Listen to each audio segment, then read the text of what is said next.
আপনি কিভাবে বলবেন যে প্রথম আলো, ডেইলি স্টার বা বাংলাদেশের কোন মূলধারা এই ছবিটা ছাপতে পারে যখন শাপলার ভোর রাতে কান ধরে বাচ্চা ছেলেরা বের হয়ে যাচ্ছে তাদের হত্যাযজ্ঞের পর?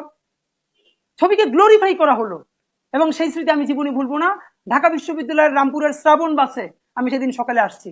আমি দোতলায় বাসে, আপনারা জানেন ডাবল ডেকারে দোতলায় ছেলেরা বসে, সবাই পত্রিকা পড়ছে।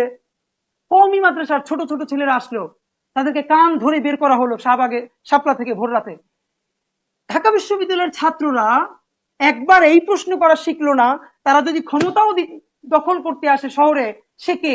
সেই রাষ্ট্রের ট্যাক্স পেয়ার, সে নাগরিক, সে আরবান ক্লাস না হোক, সে এলিট না হোক, এই রাষ্ট্রকে ভ্যাট দেয়, ট্যাক্স দেয়।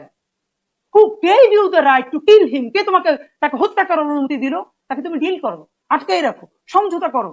এর মানে গরিবের রক্তের কোনো দাম নাই।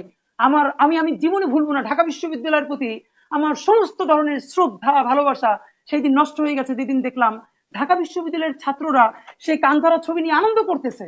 মুন্সি মোল্লা ঢাকা দখল করতে আইছিল, আমরা তখন সেদিন শপথ নিয়েছিলাম এই মুন্সি মোল্লা আইছিল এই কথারই আমরা বাংলাদেশের শুদ্ধ কথা বানাবো, যেটা আল মাহমুদুর বানাইছিলেন।